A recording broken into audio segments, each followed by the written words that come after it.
Thank you.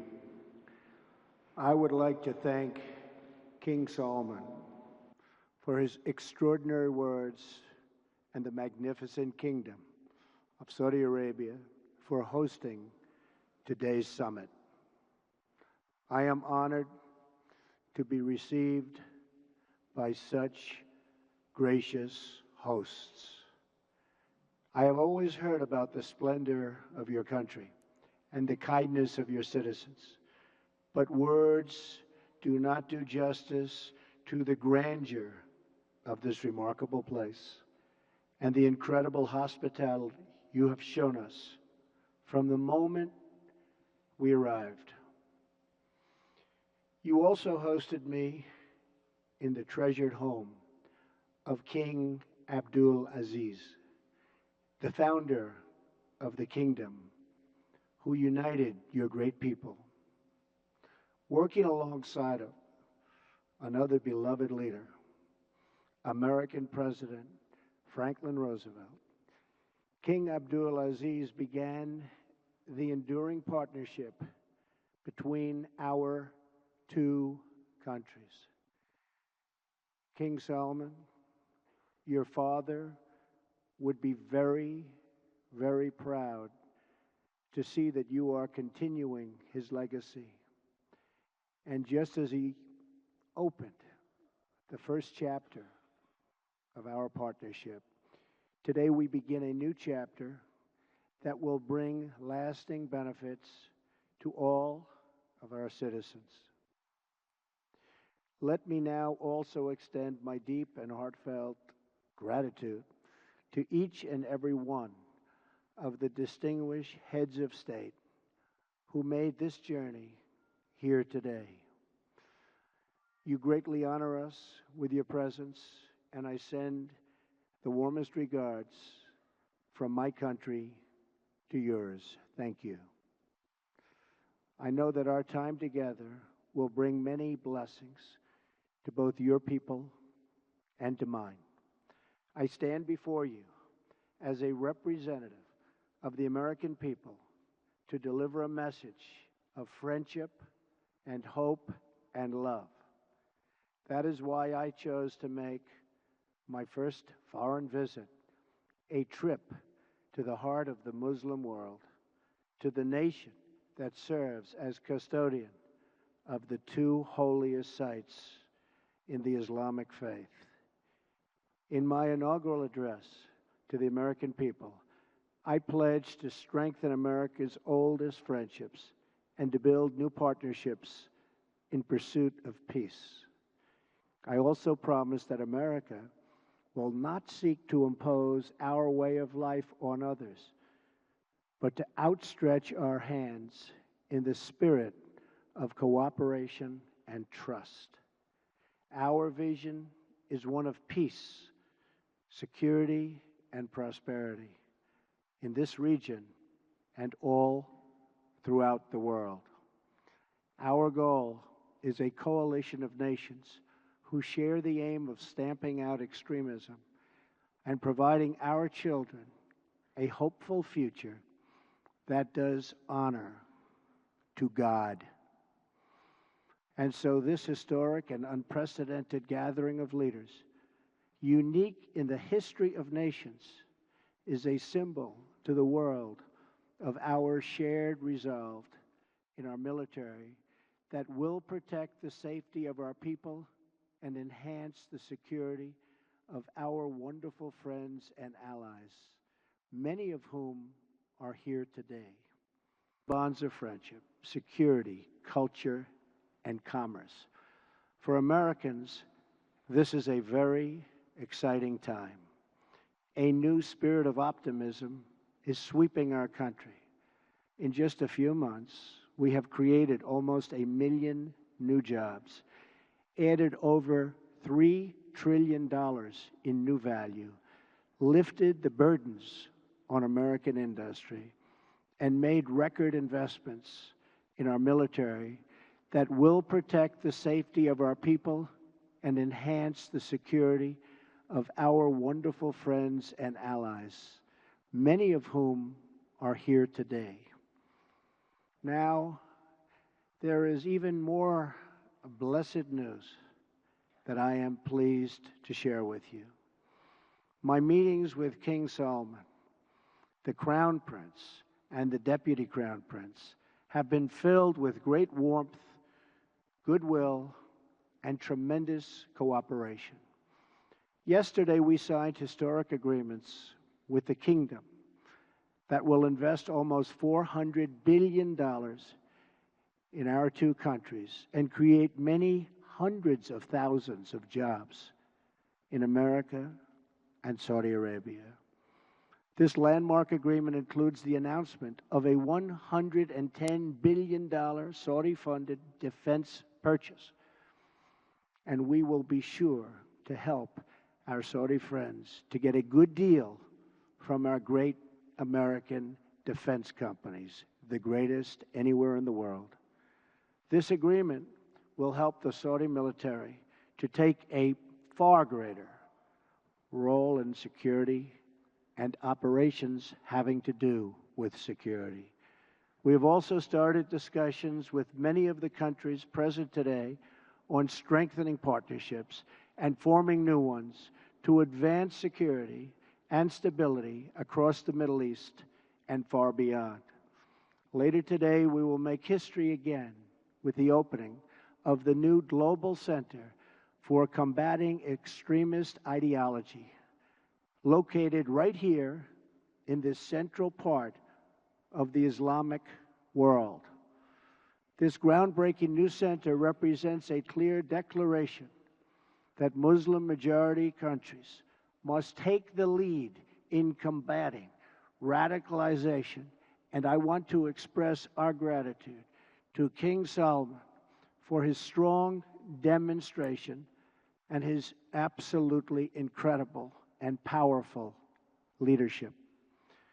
I have had the pleasure of welcoming several of the leaders present today to the White House, and I look forward to working with all of you. America is a sovereign nation, and our first priority is always the safety and security of our citizens. We are not here to lecture. We are not here to tell other people how to live, what to do, who to be, or how to worship.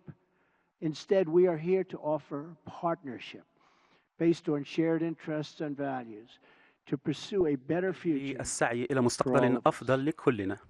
Here at this summit, فهنا في هذه we will القمة discuss سوف many نناقش interests that we المصالح share كثيرة together. But above all, we must be united in pursuing the one goal that transcends every other consideration.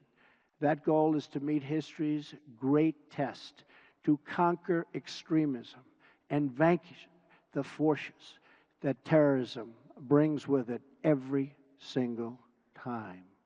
Young Muslim boys and girls should be able to grow up free from fear, safe from violence, and innocent of hatred. When young Muslim men and women should have the chance to build a new era of prosperity for themselves, it has to be done, and we have to let them do it. With God's help, this summit will mark the beginning of the end for those who practice terror and spread its vile creed. At the same time, we pray this special gathering may someday be remembered as the beginning of peace in the Middle East, and maybe even all over the world. But this future can only be achieved through defeating terrorism and the ideology that drives it. Few nations have been spared the violent reach of terrorism. America has suffered repeated barbaric attacks, from the atrocities of September 11th to the devastation of the Boston bombings to the horrible killings in San Bernardino and Orlando. The nations of Europe have also endured unspeakable horror. So too have the nations of Africa and South America. India, Russia, China, and Australia have all been victims. but in sheer numbers, the deadliest toll has been exacted on the innocent people of Arab, Muslim, and Middle Eastern nations. They have borne the brunt of the killings and the worst of the destruction in this wave of fanatical violence. Some estimates hold that more than 95% of the victims of terrorism are themselves Muslim. We now face a humanitarian and security disaster in this region that is spreading across the planet. It is a tragedy of epic proportions. No description of the suffering and depravity can begin to capture its full measure. The true control of ISIS, if you look at what's happening, Al-Qaeda, Hezbollah, Hamas, and so many others, must be counted not only in the number of dead, it also must be counted in generations of vanished dreams. The Middle East is rich with natural beauty, vibrant cultures, and massive amounts of historic treasures. It should increasingly become one of the great global centers of commerce and opportunity. This region should not be a place from which refugees flee, but to which newcomers flock. Saudi Arabia is home to the holiest sites in one of the world's great faiths. Each year, millions of Muslims come from around the world to Saudi Arabia to take part in the Hajj. In addition to ancient wonders, this country is also home to modern ones, including soaring achievements in architecture. Egypt was a thriving center of learning and achievement thousands of years before other parts of the world.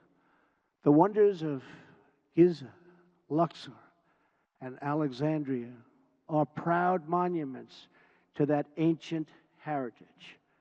All over the world, people dream of walking through the ruins of Petra in Jordan. Iraq was the cradle of civilization and is a land of natural beauty. And the United Arab Emirates has reached incredible heights with glass and steel and turned earth and water into spectacular works of art. The entire region is at the center of the key shipping lanes of the Suez Canal, the Red Sea, and the Straits of Hormuz. The potential of this region has never, ever been greater. 65% of its population is under the age of 30. Like all young men and women, they seek great futures to build, great national projects to join, and a place for their families to call home. But this untapped potential, this tremendous cause of optimism, is held at bay by bloodshed and terror. There can be no coexistence with this violence. There can be no tolerating it, no accepting it, no excusing it, and no ignoring it. Every time a terrorist murders an innocent person and falsely invokes the name of God, it should be an insult to every person of faith. Terrorists do not worship God, they worship death. If we do not act against this organized terror, then we know what will happen and what will be the end result. Terrorism's devastation of life will continue to spread. Peaceful societies will become engulfed by violence, and the futures of many generations will be sadly squandered.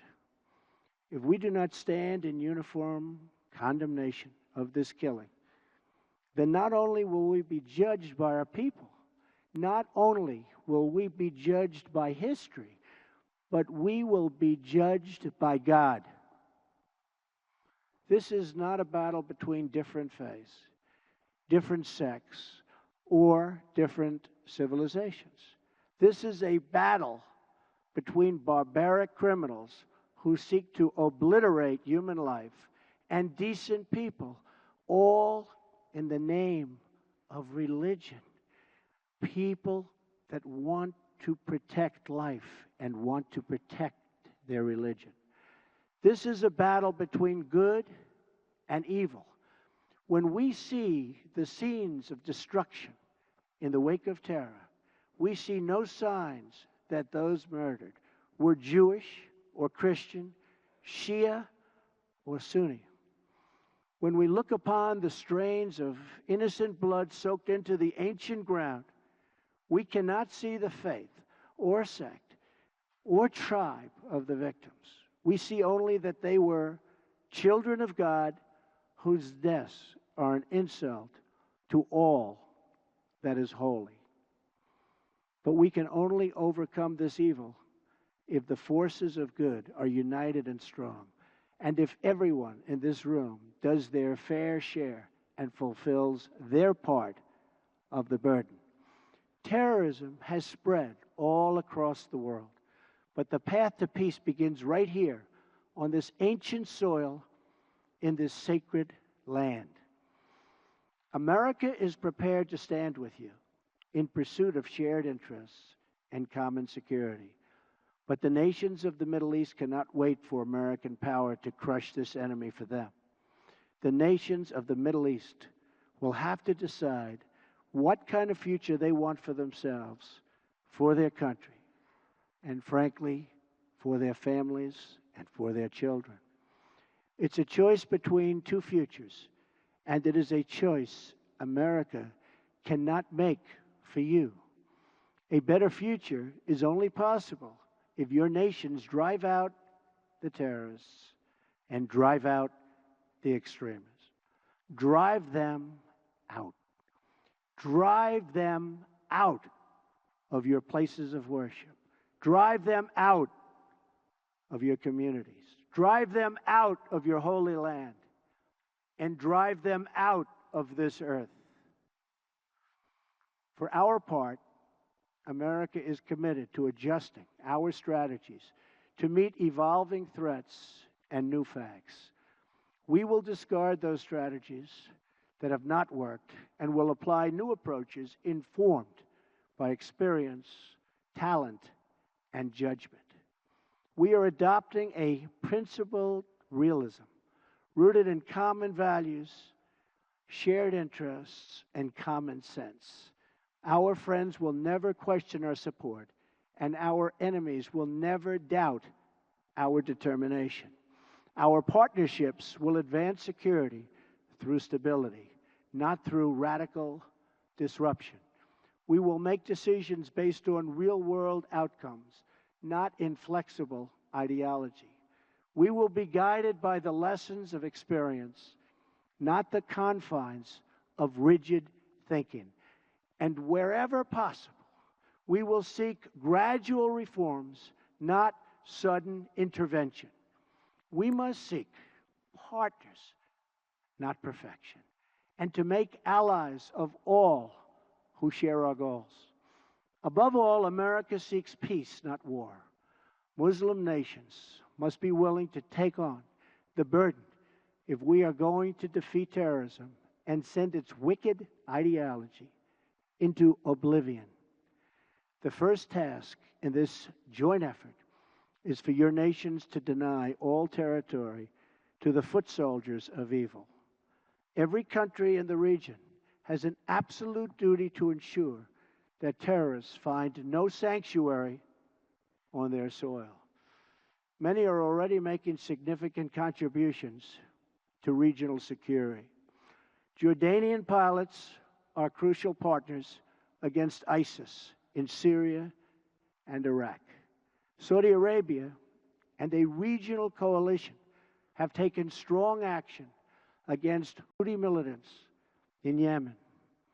The Lebanese army is hunting ISIS operatives who try to infiltrate their territory. Emirati troops are supporting our Afghan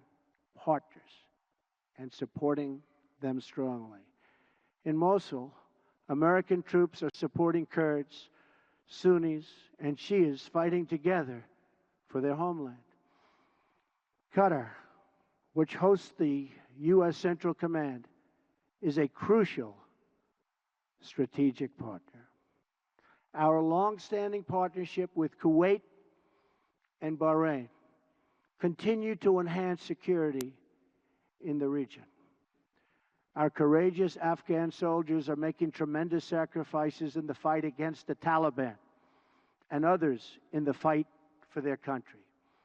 As we deny terrorist organization control of territory and populations, we must also strip them of their access to funds. We must cut off the financial channels that let ISIS sell oil, let extremists pay their fighters, and help terrorists smuggle their reinforcements. I am proud to announce that the nations here today will be signing an agreement to prevent the financing of terrorism, called the Terrorist Financing Targeting Center, co-chaired by the United States and Saudi Arabia, and joined by every member of the Gulf Cooperation Council. It is another historic step in a day that will be long remembered. I also applaud the Gulf Cooperation Council for blocking funders from using their countries as a financial base for terror, and for designating Hezbollah as a terrorist organization, which they certainly are, last year. Saudi Arabia also joined us this week in placing sanctions on one of the most senior leaders of Hezbollah. Of course, there is still much work to be done. That means honestly confronting the crisis of Islamic extremism and the Islamicists and Islamic terror of all kinds. We must stop what they're doing to inspire, because they do nothing to inspire but kill. And we are having a very profound effect if you look at what's happened recently. And it means standing together against the murder of innocent Muslims, the oppression of women, the persecution of Jews, and the slaughter of Christians. Religious leaders must make this absolutely clear. Barbarism will deliver you no glory. Piety to evil will bring you no dignity. If you choose the path of terror, your life will be empty, your life will be brief, and your soul will be fully condemned. And political leaders must speak out to affirm the same idea. Heroes don't kill innocents, they save them. Many nations here today have taken important steps to raise up that message. Saudi Arabia's vision for 2030 is an important and encouraging statement of tolerance, respect, empowering women, and economic development. The United Arab Emirates has also engaged in the battle for the hearts and souls, and with the United States launched a center to counter the online spread of hate. Bahrain, too, is working to undermine recruitment and radicalism. I also applaud Jordan, Turkey, and Lebanon for their role in hosting refugees. The surge of migrants and refugees living so poorly that they're forced to leave the Middle East depletes the human capital needed to build stable societies and economies. Instead of depriving this region of so much human potential, Middle Eastern countries can give young people hope for a brighter future in their home nations and regions. That means promoting the aspirations and dreams of all citizens who seek a better life, including women, children, and the followers of all faiths. Numerous Arab and Islamic scholars have eloquently argued that protecting equality strengthens Arab and Muslim communities. For many centuries, the Middle East has been home to Christians, Muslims, and Jews living side by side. We must practice tolerance and respect for each other once again and make this region a place where every man and woman, no matter their faith or ethnicity, can enjoy a life of dignity and hope. In that spirit, after concluding my residence in a fabulous place that we're at today, Riyadh, which I've gotten to know so well in so short a time, I will travel to Jerusalem and Bethlehem and then to the Vatican, visiting many of the holiest places in the three Abrahamic faiths. If these three faiths can join together in cooperation, then peace in this world is possible, including peace between Israelis and Palestinians. I will be meeting with both Israeli Prime Minister Benjamin Netanyahu and Palestinian President Abbas. Starving terrorists of their territory, of their funding, and the false allure of the craven ideology will be the basis for easily defeating them. But no discussion of stamping out this threat would be complete without mentioning the government that gives terrorists all three: safe harbor, financial backing, and the social standing needed for recruitment. It is a regime that is responsible for so much instability in that region. I am speaking, of course, of Iran. From Lebanon to Iraq to Yemen, Iran funds arms and trains terrorists, militias, and other extremist groups that spread destruction and chaos across the region. For decades, Iran has fueled the fires of sectarian conflict and terror. It is a government that speaks openly of mass murder, vowing the destruction of Israel, death to America, and ruin for many leaders and nations in this very room.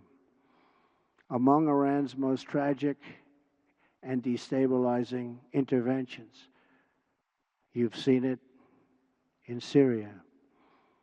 Bolstered by Iran, Assad has committed unspeakable crimes, and the United States has taken firm action in response to the use of banned chemical weapons by the Assad regime, launching 59 missiles at the Syrian airbase from where that murderous attack originated. Responsible nations must work together to end the humanitarian crisis in Syria, eradicate ISIS, and restore stability to the region, and as quickly as possible. The Iranian regime's longest suffering victims are its own people. Iran has a rich history and culture, but the people of Iran have endured hardship and despair under their leaders' reckless pursuit of conflict and terror. Until the Iranian regime is willing to be a partner for peace, all nations of conscience must work together to isolate Iran, deny it. Funding for terrorism cannot do it. And pray for the day when the Iranian people have the just and righteous government they so richly deserve. The decisions we make will affect countless lives. King Solomon, I thank you for the creation of this great moment in history and for your massive investments in America and its industries and its jobs. I also thank you for investing in the future of this part of the world. The fertile region, and it is so fertile, has all of the ingredients for extraordinary success: a rich history and culture, a young and vibrant people, a thriving spirit of enterprise. But you can only unlock this future if the citizens of the Middle East are freed from extremism, terror, and violence. We in this room are the leaders of our peoples. They look to us for answers and for action. And when we look back at their faces, behind every pair of eyes is a soul that yearns for justice and yearns for peace. Today, billions of faces are now looking at us, waiting for us to act on the great question of our time. Will we be indifferent in the presence of evil? Will we protect our citizens from its violent ideology? Will we let its venom spread through our societies? Will we let it destroy the most holy sites on earth? If we do not confront this deadly terror, we know what the future will bring: more suffering, more death, and more despair. But if we act, if we leave this magnificent room unified and determined to do what it takes to destroy the terror that threatens the world, then there is no limit to the great future our citizens will have. The birthplace of civilization is waiting to begin a new renaissance. Just imagine what tomorrow could bring: glorious wonders of science, art, medicine, and commerce to inspire mankind. Great cities built on the ruins of shattered towns. New jobs and industries that will lift up millions and millions of people. Parents who no longer worry for their children, their families, and who no longer mourn for their loved ones. And the faithful who finally worship without fear. These are the blessings of prosperity and peace. These are the desires that burn with a righteous flame in every single human heart. And these are the just demands of our beloved people. I ask you to join me, to join together, to work together, and to fight together, because united we will not fail. We cannot fail. Nobody, absolutely nobody, can beat us. Thank you. God bless you. God bless your countries. And God bless the United States of America. Thank you very much. Thank you.